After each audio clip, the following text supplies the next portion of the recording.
سورہ توبہ کی آخری دو آیات تلاوت کرنے کا شرف حاصل ہوا ہے۔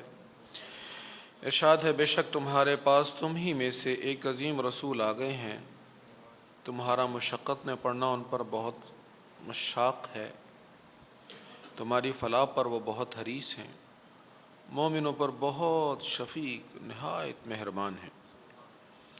اب اگر یہ لوگ آپ سے منہ پھیرتے ہیں تو آپ کہہ دیں مجھے اللہ کافی ہے، اس کے سوا کوئی عبادت کا مستحق نہیں، میں نے اسی پر توکل کیا اور وہ عرش عظیم کا مالک ہے۔ حضور علیہ الصلوۃ والسلام کے ایک صحابی ہیں، نام ہے خزیمہ بن ثابت انصاری۔ ان کو ایک ایسی خصوصیت حاصل ہے جو اور کسی صحابی کو حاصل نہیں ہے، سیدنا صدیق اکبر کو بھی نہیں ہے، فاروق اعظم، عثمان غنی، علی المرتضیٰ، انہیں بھی خصوصیت حاصل نہیں ہے جو ایک خصوصیت حضرت خزیمہ بن ثابت انصاری کو حاصل ہے۔ واقعہ یوں ہے کہ حضور علیہ الصلوۃ والسلام کا ایک اعرابی سے سودا ہوا، ایک گھوڑا پسند آ گیا، آپ نے اس کی قیمت طے کی، گفتگو ہوئی، ریٹ طے ہو گیا، ڈیل ہو گئی، ڈن ہو گئی، زبان ہو گئی۔ آپ نے فرمایا میں قیمت لے کر آ رہا ہوں۔ آپ تشریف لے گئے، آپ ابھی راستے میں تھے، اس کے پاس ایک اور گاہک آ گیا، اس نے آواز دے کر حضور سے کہا آپ نے لینا ہے تو لے لے، نہیں تو میں کسی اور سے سودا کرنے لگا ہوں۔ آپ نے فرمایا سودا تو ہو گیا، تمہاری میری بات تو ہو گئی ہے۔ وہ کہنے لگا نہیں میرا تو آپ سے کوئی سودا نہیں ہوا، کچھ زبان نہیں ہوئی، طے کچھ نہیں ہوا۔ حضور علیہ السلام نے فرمایا تو نہیں دینا چاہتا نہ دے، لیکن طے تو ہو گیا ہے، بات تو ہو گئی ہے۔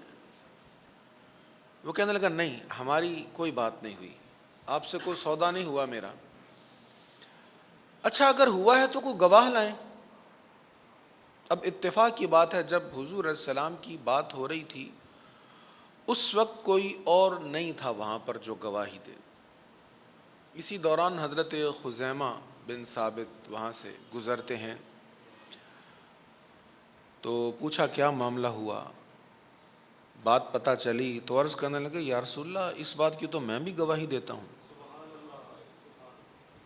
کہ واقعی آپ کا سودا ہوا ہے۔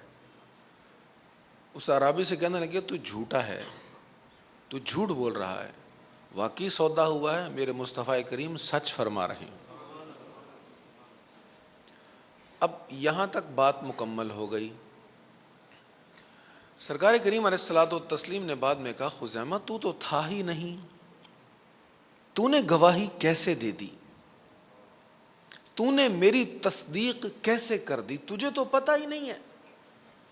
وہ کہنے لگے یا رسول اللہ میں آپ کی تصدیق کرتا ہوں، بڑی بڑی باتوں پر تصدیق کرتا ہوں، یہ تو بڑی چھوٹی سی بات ہے۔ آقا قبر میں کیا ہوگا یہ ہم نے دیکھا ہے، محشر کے دن میزان لگایا جائے گا، ہمیں کیا خبر اس کی، فرشتے ہوتے ہیں ہم نے دیکھا ہے انہیں، قیامت کا دن آئے گا ہمیں اس کی کیا خبر، پل صراط بچھایا جائے گا، اس کے اوپر سے گزر کر جنت میں جایا جائے گا، ہمیں جنت کا کیا پتا، ہمیں پل صراط کا کیا پتا، ہمیں کسی شے کا نہیں پتا، آپ نے کہا تو ہم نے تصدیق کر دی۔ ہمیں تو یہ بھی نہیں پتا تھا کہ اللہ ہے، وہ ایک ہے، وہ وحدہ لا شریک ہے، آپ نے کہا تو ہم نے مان لیا، آپ کی تصدیق کر دی۔ تو آقا یہ تو بڑی معمولی سی بات ہے۔ حضور علیہ الصلوۃ والسلام خوش ہو گئے اور خوش ہو کر کہا کہ آئندہ، اب یہ خصوصیت عطا ہو رہی، آئندہ جس فیصلے میں دو گواہوں کی ضرورت ہو، دو مرد گواہوں کی ضرورت ہو، وہاں اکیلا خزیمہ کافی ہے۔ خزیمہ کی گواہی دو مردوں کے برابر ہے، یہ خصوصیت صرف انہیں حاصل تھی۔ وقت گزرتا گیا، سیدنا صدیق اکبر رضی اللہ تعالیٰ عنہ کا دور خلافت آیا، جنگ یمامہ ہوئی، گزشتہ جمعۃ المبارک کو آپ نے ابتداً اس کے متعلق سماعت کیا۔ اب صحابہ کرام جو حفاظ تھے 200 سے زائد شہید ہو گئے. فاروق اعظم آئے, کہنے لگے خلیفۃ الرسول صدیق اکبر آپ ایسا کریں قرآن کریم کو کتابی صورت میں اکٹھا کر لیں. صدیق اکبر نے کہا کہ یہ کام رسول اللہ نے نہیں کیا تھا تو میں کیوں کروں. آپ نے فرمایا کہ اگرچہ رسول اللہ نے نہیں کیا لیکن یہ کام ہے اچھا, لہٰذا آپ کریں. صدیق اکبر کو یہ دلیل اچھی لگی, قبول کر لی. حضرت زید کو بلایا, کہا آپ ایسا کریں قرآن کریم کے آپ حافظ تو ہیں ہی, بڑے پکے حافظ ہیں, آپ قرآن مجید کو کتابی صورت میں اکٹھا کرتے ہیں, 2 جلدوں کے درمیان لے آئیں. انہوں نے بھی وہی بات کہی, جو کام رسول اللہ نے نہیں کیا وہ میں کیوں کروں. صدیق اکبر کہنے لگا میں بھی یہی کہتا تھا لیکن عمر نے مجھے سمجھایا تو اللہ نے میرے دل کو عمر کی بات کے لیے کھول دیا. جو عمر نے کہا میری سمجھ میں آ گیا, اگرچہ یہ کام اللہ کے رسول نے نہیں کیا لیکن یہ کام ہے اچھا, لہذا کرنا چاہیے.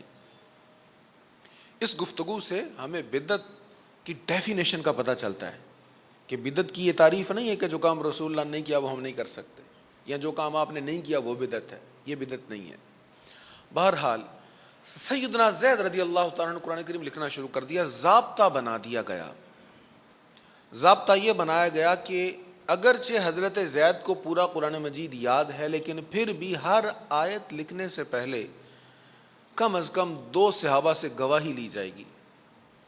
2 صحابہ گواہی دیں گے تو پھر اس آیت کو لکھا جائے گا. لکھتے لکھتے لکھتے لکھتے سورۃ توبہ کی آخری یہ 2 آیتیں آ گئیں. گواہ 2 نہیں مل رہے. بڑی کوشش کی.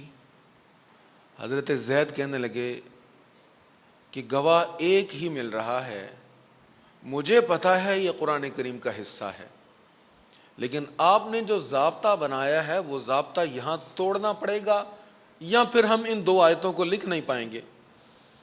مجھے پتہ ہے یہ قرآن کریم کا حصہ ہے. صدیق اکبر کہنے لگے نہیں, ضابطہ بھی نہیں توڑنا اور لکھنا بھی ہے. کوشش کریں, پھر تلاش کریں. بڑی کوشش کی, کوئی اور دوسرا مل نہیں رہا. پھر حاضر ہوئے, حضرت مسئلہ حل نہیں ہو رہا, بس ایک ہی گواہ مل رہا ہے. کہا کون مل رہا ہے؟ کہا خزیمہ بن ثابت. صدیق اکبر کہنے لگے لو پھر تو مسئلہ حل ہو گیا نا. مصطفیٰ کریم علیہ السلام نے کہا تھا خزیمہ کی گواہی 2 کے برابر ہے. ضابطہ بھی نہیں ٹوٹے گا, قرآن کا حصہ بھی شامل ہو گیا. اب حضور پرنور صلی اللہ تعالیٰ علیہ وآلہ وسلم کی نگاہ مبارک دیکھے کہاں تک تھی. حضور جانتے تھے کہ ایک وقت آئے گا لکھنے کی ضرورت پڑے گی اور ضابطہ بنے گا, اور پھر وہ ضابطہ بھی قائم رہے گا اور خزیمہ کی گواہی کا جو ایک خصوصیت والا معاملہ ہے یہ بھی ثابت ہو جائے گا. اللہ اکبر. نبی کریم صلی اللہ تعالیٰ علیہ وآلہ وسلم کی خاص شان ان آیات میں بیان ہو رہی ہے, اور یہ آیات تلاوت کے اعتبار سے, وظیفہ کے اعتبار سے بھی بڑی شاندار آیات ہیں. ابن قیم اس کو لکھتے ہیں جلاء الافہام میں. ایک بزرگوں کا واقعہ, حضرت ابو بکر بن محمد بیان کرتے ہیں کہ میں حضرت ابو بکر بن مجاہد کی بارگاہ میں حاضر تھا. حضرت ابو بکر بن مجاہد بہت بڑے شیخ تھے اور بہت بڑے عالم تھے اور بڑے عظیم رتبہ کے حامل تھے. کسی عرصہ میں یہ بغداد کے گورنر بھی رہے ہیں. 7 اشرا کے عظیم قاری تھے اور عظیم عالم دین اور شیخ تھے. کئی مشائخ ان کے تلامذہ میں سے ہیں. تو کہتے میں حضرت ابو بکر بن مجاہد کی بارگاہ میں حاضر تھا کہ میں نے دیکھا ایک دیوانہ, ایک پاگل آتا ہے جس کو لوگ شبلی کہتے ہیں. اس کی بظاہر معاشرے میں کوئی حیثیت نہیں ہے, کوئی سٹیٹس نہیں ہے اس کا, لیکن میں دیکھ کر حیران رہ گیا کہ وہ شبلی آیا تو ابو بکر بن مجاہد کھڑے ہو گئے. کھڑے ہو کر استقبال کیا, اس کو سینے کے ساتھ لگا اور پیشانی پر بوسہ دیا. میں حیران ہو گیا. جب وہ چلا گیا میں نے کہا حضور یہ بے وقوف صاحب, پاگل صاحب, اس کی کوئی حیثیت نہیں ہے اور آپ نے اتنا پروٹوکول دیا اس کو, اتنی عزت افزائی فرمائی, اتنی محبت فرمائی, اس میں بات کیا ہے؟ وہ کہنے لگے بات یہ ہے کہ ایک دن میں سویا تو نصیب جاگ گئے. آقا کریم علیہ الصلاۃ والتسلیم کا دیدار نصیب ہوا. میں نے دیکھا حضور کی محفل سجی ہوئی ہے, کیا حسین منظر ہے, نور و نکھت کی بارش برس رہی ہے اور کریم آقا اپنی مسکراہٹوں کا نور بکھیر رہے ہیں. اسی عالم میں نے خواب میں دیکھا یہی دیوانہ وہاں پر آ گیا. حضور کی کچہری میں کیا آ گیا, حضور تو خوشی سے نہال ہو گئے, حضور کھڑے ہو گئے, استقبال کیا, اس کو سینے کے ساتھ لگایا, پیشانی پر بوسہ عطا کیا. میں نے عرض کی یا رسول اللہ, اس کو تو ہم پاگل سمجھتے ہیں. وہ حدیث شریف ہے نا کہ کچھ لوگ ایسے ہیں پراگندہ بال اور بوسیدہ لباس, تم انہیں دیکھو اگر کسی دروازے پر آئیں تو لوگ انہیں دھکے دینا پسند کریں گے, لیکن اللہ کے ہاں اتنے مقبول ہیں, کسی بات پر قسم اٹھا دیں تو اللہ قسم پوری کرتا ہے. اللہ اکبر. تو حضور اس کو تو ہم دیوانہ پاگل سمجھتے ہیں, آپ نے اتنی محبت کیوں کی؟ فرمایا یہ ایک کام کرتا ہے مجھے بڑا پسند ہے, ہر نماز کے بعد یہ 2 آیتیں پڑھتا ہے. لقد جاءکم رسول من انفسکم عزیز علیہ ما عنتم حریص علیکم بالمؤمنین رؤوف الرحیم فإن تولوا فقل حسبی اللہ لا الہ الا ہو علیہ توکلت وہو رب العرش العظیم. یہ 2 آیتیں پڑھتا ہے جو میری مدح میں, میری شان میں, میری تعریف و توصیف میں ہیں. یہ آیتیں پڑھ کر پھر مجھ پر درود و سلام پڑھتا ہے. یہ عمل مجھے بڑا اچھا لگتا ہے, اس لیے اس سے پیار کرتا ہوں. تو یہ سورۃ توبہ کی آخری 2 آیتیں ہیں. فرمایا تحقیق تمہارے پاس تم ہی میں سے ایک عظیم رسول تشریف لائے. انفسکم. امام راضی علیہ الرحمہ فرماتے ہیں کہ حضرت سیدہ عائشہ صدیقہ رضی اللہ تعالی عنہا اور حضرت سیدہ فاطمہ طیبہ طاہرہ رضی اللہ تعالی عنہا کی قرات میں اس کو انفسکم پڑھا گیا ہے. انفسکم کا معنی ہوگا کہ تمہارے پاس وہ عظیم رسول تشریف لائے جو تم میں سب سے زیادہ نفیس ہیں, سب سے زیادہ حسین ہیں, سب سے زیادہ پاکیزہ ہیں. سرکار کریم علیہ الصلوۃ والتسلیم کی نفاستوں کے کیا کہنے کہ حضور پرنور علیہ الصلوۃ والتسلیم کے متعلق حضرت انس کہتے ہیں کہ جسم مبارک گندمی تھا اور خوشبو اتنی زیادہ تھی کہ مشک و گلاب و عنبر سے بھی زیادہ خوشبو تھی. حضرت سیدنا جابر رضی اللہ تعالی عنہ روایت کرتے ہیں حضور کی نفاست کہ سرکار کریم علیہ الصلوۃ والتسلیم جس راستے سے گزر جاتے, حضور گزر جاتے, خوشبوئیں وہیں پر رہ جاتی, راستے خوشبوؤں سے مہکتے رہتے, اور جب کوئی گزرنے والا وہاں سے گزرتا تو وہ فوراً پہچان جاتا کہ اتنی بھینی بھینی اور تیز مہکی خوشبو جو آ رہی ہے, ہو نہ ہو یہاں سے حضور گزر کر گئے. گزرے جس راہ سے وہ سید والا ہو کر, رہ گئی ساری زمین عنبر سارا ہو کر. سرکار کریم علیہ الصلوۃ والتسلیم کے جسم اطہر کی تو خوشبو تھی ہی, جس کو حضور نے کبھی مس کر دیا اس کے جسم سے بھی خوشبو آنے لگی. اور یہ حضور کی نفاست ہے.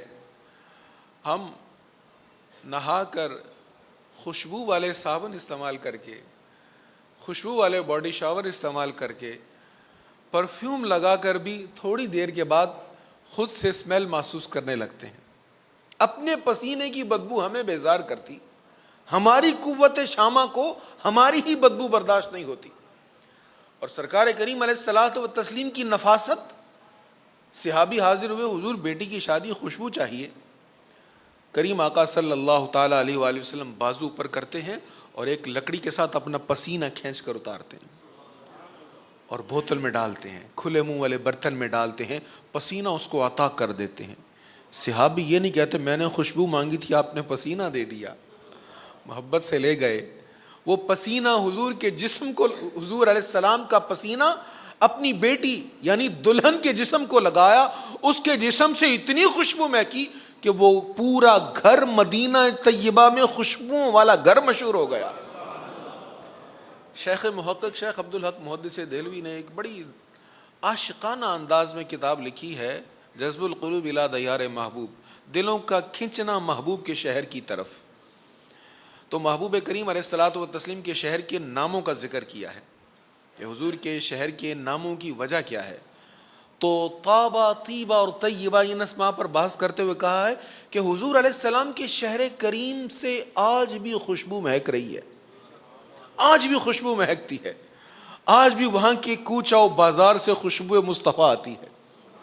عرصہ ہوا طیبہ کی گلیوں سے وہ گزرے تھے، اس وقت بھی گلیوں میں خوشبو ہے پسینے کی۔ اللہ اکبر۔ اب سرکار کریم علیہ السلام کا پسینہ مبارک جسم کو لگا، اب اس کو بھی شیخ محقق نے لکھا ہے، کہتے ہیں وہ گھر بیت المطیبین مشہور ہو گیا مدینہ منورہ میں، جہاں حضور کا پسینہ آیا تھا، یہ خوشبوؤں والا گھر ہے۔ اور بعض روایت میں ہے کہ اس کی اولاد میں جب کوئی بچہ پیدا ہوتا اس کے جسم سے بھی خوشبو آتی تھی۔ پسینہ مصطفیٰ، یہ حضور پرنور علیہ الصلاۃ والتسلیم کی نفاست ہے۔ ہمارا عالم یہ ہے، اپنا لعاب دہن ہمیں گراں گزرتا ہے، اپنا تھوک ہمیں اچھا نہیں لگتا۔ کوئی اپنا عزیز ہو، بیمار ہو، بہت سی ایسے مواقع دیکھنے کو ملیں گے، کبھی اس کے منہ سے اس کا لعاب صاف کرنا پڑ جائے تو طبیعت میں کیسی کیفیت ہوتی ہے، اس کو ذہن میں رکھیں اور پھر ان احادیث پر غور کریں کہ کریم آقا صلی اللہ تعالی علیہ وآلہ وسلم کی بارگاہ میں صحابہ کرام بچوں کے لیے برکات حاصل کرنے کے لیے حضور کا لعاب دہن لے کر جایا کرتے تھے، حضور کا تھوک مبارک۔ کثیر احادیث ہیں، اس پر ایک الگ پورا بیان ہو سکتا ہے اس عنوان پر۔ سرکار کریم صلی اللہ تعالی علیہ وآلہ وسلم نے، ایک صحابی کہتے میں چھوٹا سا تھا تو مجھے وہ پیارا واقعہ اب بھی یاد ہے کہ ڈول سے حضور نے پانی لیا، منہ میں ڈالا، کلی کی اور میرے منہ پر پانی پھینک دیا۔ کسی پر کلی کی جائے، کسی کے چہرے پر کیسا ناگوار گزرے، پر وہ کہتے ہیں مجھے اب بھی وہ سہانا منظر یاد ہے کہ حضور نے وہ پاکیزہ لعاب دہن والا پانی میرے چہرے پر عطا کر دیا۔ اللہ اکبر۔ سرکار کریم علیہ الصلاۃ والتسلیم کی بارگاہ میں یمن کے صحابہ حاضر ہوئے، کہنے لگے کہ ہمارے علاقے کے کنویں بڑے کڑوے ہیں۔ کریم آقا صلی اللہ تعالی علیہ وسلم نے پانی منگایا اور کلی فرمائی، اور ایک روایت میں اس میں لعاب دہن ملا دیا، تھوک مبارک ڈال دیا، کہا اپنے کنویں میں ڈال دینا۔ صحابہ کہتے ہیں ہمیں انتظار رہتا تھا وہ یمن والے دوبارہ کب آئیں گے تو ہم ان سے پوچھیں گے تمہارے کنووں کا کیا حال ہے۔ کہتے وہ پھر آئے تو ہم نے حضور صلی اللہ تعالی وسلم کی بارگاہ میں جب وہ حاضر ہوئے، ہم نے پوچھا کہ بھئی آپ لعاب دہن لے کر گئے تھے، کیا ہوا آپ کے کنووں کا؟ آپ کے کنویں تو بڑے کڑوے تھے۔ وہ کہتے تھے کبھی، جب سے لعاب والا پانی ڈالا ہے میٹھے ہو گئے ہیں۔ اور بعض کنویں ایسے ہیں جہاں حضور کے لعاب دہن کا پانی ملا، اس میں خوشبو آنے لگ گئی۔ اور حدیبیہ کی موقع پر اگر آپ مطالعہ کوئی پڑھیں یا کبھی سنیں تو حدیبیہ کے مقام پر کنویں کا پانی تھوڑا تھا، حضور نے تھوک مبارک ڈالا تو پانی زیادہ ہو گیا۔ یہ ہے حضور علیہ الصلاۃ والتسلیم کی نفاست۔ فرمایا تمہارا مشقت میں پڑھنا انہیں ناگوار ہے، یا امتی تو مشکل میں ہو آقا کو پسند نہیں ہے، انہیں ناگوار ہے۔ حضور صلی اللہ تعالی علیہ وآلہ وسلم نے تراویح پڑھائی، صحابہ نے بڑی خوشی سے قیام اللیل کیا، حضور نوافل پڑھا رہے ہیں، حضور تشریف لے گئے، صحابہ اگلی رات پھر آ گئے، حضور علیہ السلام نے پھر جماعت کروا دی، اگلی رات پھر آ گئے، حضور نے پھر جماعت کروا دی۔ اب چوتھی رات آئی تو بڑی زیادہ تعداد تھی صحابہ کی، کثیر تعداد میں، حضور تشریف نہیں لائے۔ چوتھی رات حضور تشریف نہیں لائے، صحابہ رات بھر انتظار کرتے رہے کب حضور آئیں گے اور ہم حضور کے پیچھے نوافل پڑھیں گے۔ سرکار کریم علیہ الصلاۃ والتسلیم نہیں آئے۔ پوچھا گیا یا رسول اللہ ہم تو انتظار ہی کرتے رہے۔ حضور علیہ السلام نے فرمایا مجھے وہ قیام اللیل پسند بہت ہے، مجھے وہ نوافل بڑے اچھے لگے ہیں، جس کو ہم تراویح کہتے ہیں، مجھے نوافل بڑے پسند ہیں۔ اور تمہیں پتہ ہے اللہ کو میری ادائیں بڑی اچھی لگتی ہیں، میں اس ڈر سے نہیں آیا کہ کہیں میں روز یہ تمہیں نوافل پڑھاتا رہوں، اللہ کو پسند ہے وہ تم پر کہیں فرض نہ کر دے، اور تم پر فرض ہوگا تو تم پر یہ مشکل ہوگی، اور تم مشقت میں پڑھو تو یہ مجھے گوارا نہیں ہے۔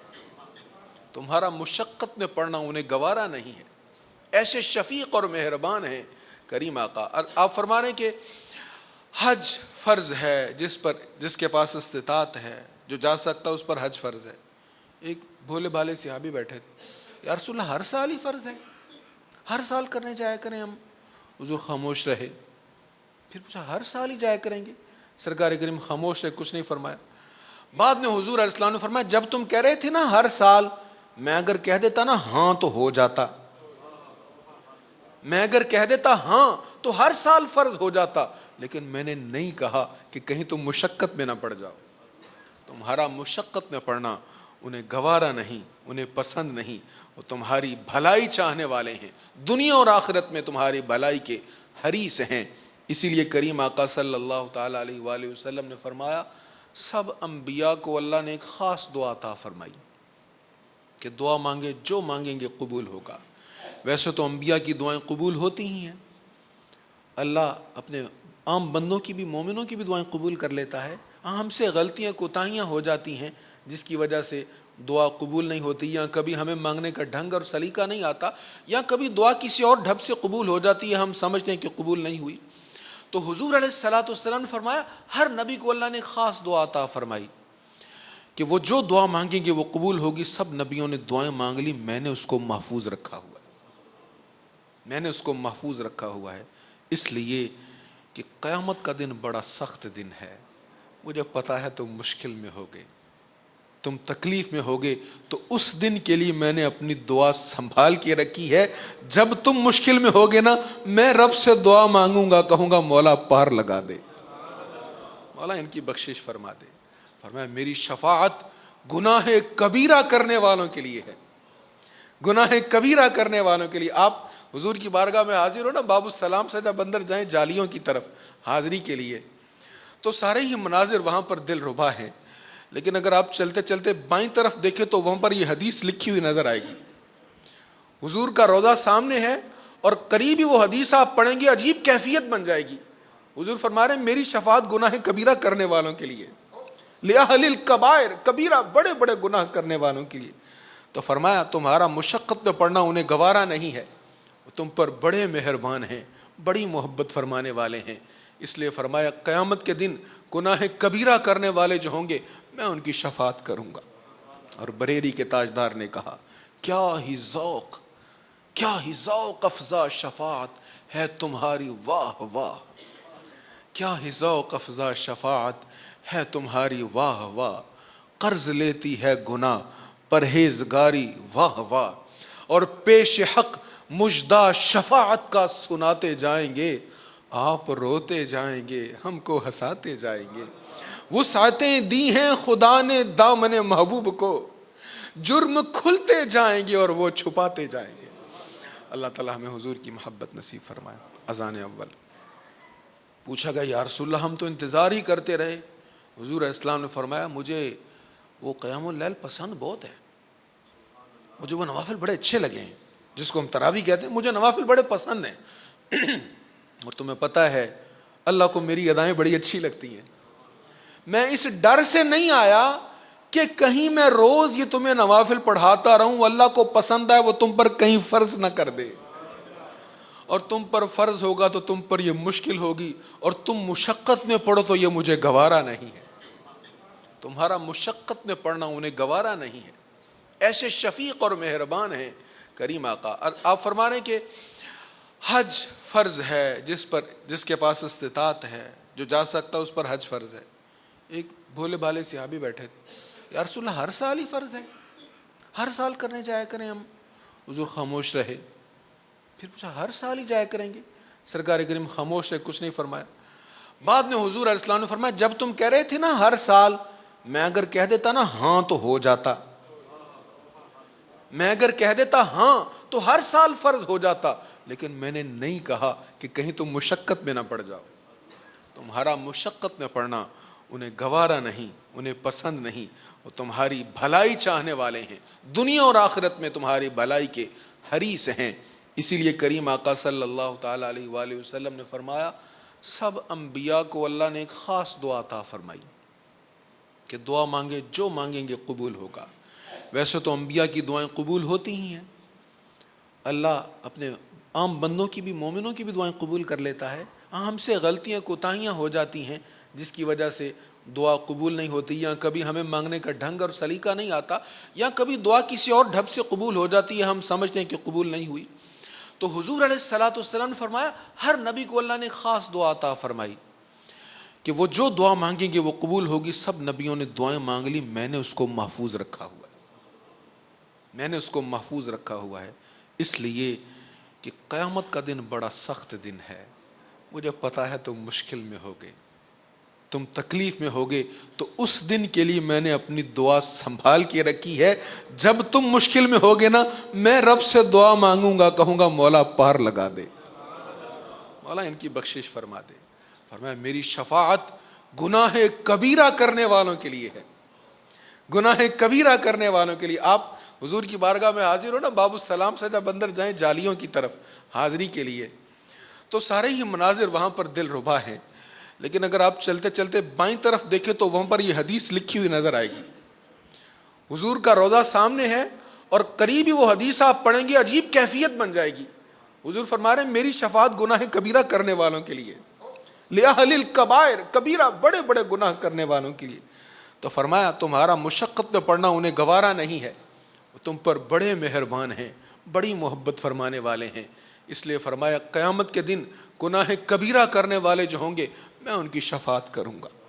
اور بریلی کے تاجدار نے کہا کیا ہی ذوق افزا شفاعت ہے تمہاری، واہ واہ، کیا ہی ذوق افزا شفاعت ہے تمہاری، واہ واہ، قرض لیتی ہے گناہ پرہیزگاری، واہ واہ، اور پیش حق مژدہ شفاعت کا سناتے جائیں گے، آپ روتے جائیں گے ہم کو ہنساتے جائیں گے۔ وسعتیں دی ہیں خدا نے دامن محبوب کو، جرم کھلتے جائیں گے اور وہ چھپاتے جائیں گے۔ اللہ تعالیٰ ہمیں حضور کی محبت نصیب فرمائے۔ اذان اول۔